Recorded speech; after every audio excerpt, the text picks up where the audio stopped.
they're trying to get their life jackets and they're trying to roll out. A lot of them are doing 1031s. And, for me, it's like, well, if you don't find a buyer in the next 3, 4, 5, 6 months, good luck. Good luck to you.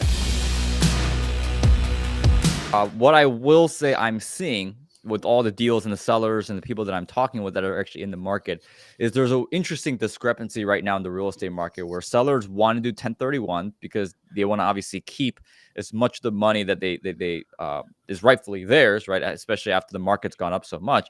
But there's a discrepancy because not a lot of people are able to come to the table with a quote unquote legitimate offer that the sellers are wanting because the rates have gone up at a higher acceleration than what we've ever seen before.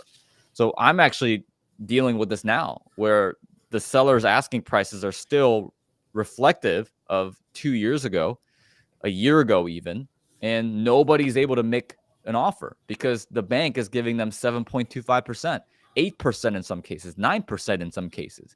And so there's a giant discrepancy of sellers that are wanting a 1031, but they can't find buyers who can meet their prices to be able to do that.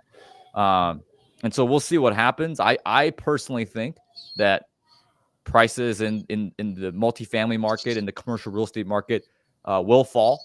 I don't. Maybe there will be a crash. Maybe they won't. But I believe for me and for other individuals that are active buyers, and we're looking at great deals. I mean, gosh, in 2023 so far, I've already looked at I think 650 something deals, and we made offers on only 9 of them.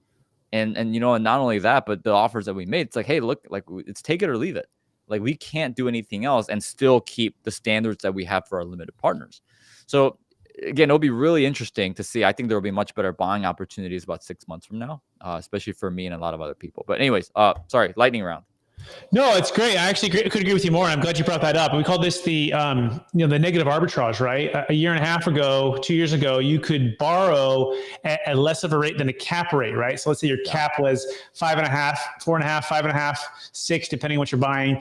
You could borrow at 3.5, 3.25, maybe 4, right? Now it's flipped, right? Or in sellers, you can't blame them because operationally they're doing well and they have some fixed debt in place. Now, if they haven't bought rate caps, that's the challenge. As soon as those expire, or if they are expired, they're going to get adjustable. And what their deal is happening is getting poisoned by bad debt, by bad adjusting debt. And you can't blame the debt because the debt has gone up by 100%, let's say in the past year.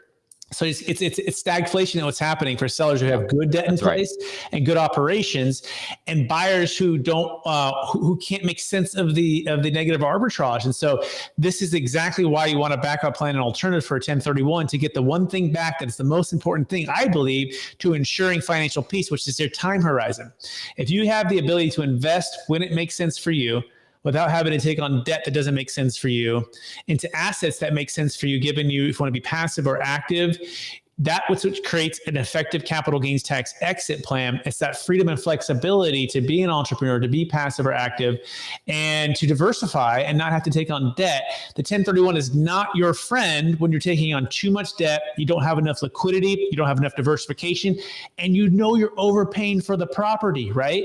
And you couple that with the $84 trillion, which with the baby boomers is happening in the next 20 years, according to Marcus Millichap, that's passing to the millennials. And this is known as the largest wealth transfer in the history of the planet, of which 3% of the total net worth in America is tied to commercial real estate. And then you have private equity in businesses and primary homes representing 50%. You have a big problem. It's a big problem that needs a great solution that's flexible and doesn't put more risk on the shoulders of families that have achieved that financial peace. Again, this is why we offer the Deferred Sales Trust. You go to capitalgainstaxsolutions.com to solve all of those challenges. And Brett, I will say this as well. I have never seen this many assumable loan deal opportunities than ever before.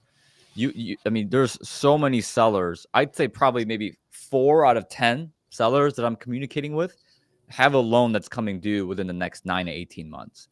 And their current rate is 4.3%, right? 3.75%. And it's coming due. It's coming due at 9 to 18 months. They're trying to get their life jackets and they're trying to roll out. A lot of them are doing 1031s. And, for me, it's like, well, if you don't find a buyer in the next 3, 4, 5, 6 months, good luck. Good luck to you. I could agree with you more. And by the way, on one other point on that, the 1031 is not your friend because it has equal or greater value, which is also equal or greater debt. Right. That's right. And so even if they get out of that deal, if they're going to go for the 1031, they feel trapped because they go, I don't need or want any more debt. And oftentimes, so here's the other crazy thing.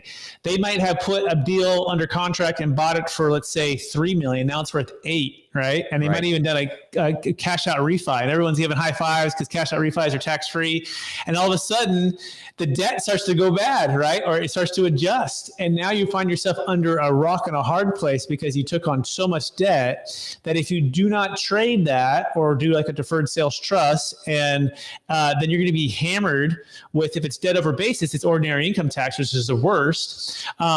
If other than that, it's capital gains tax. And so you need a team, you need a tax flow mindset, not just cash flow mindset. You need a team to help you execute these strategies in a way that gives you the freedom and the flexibility to ensure financial peace.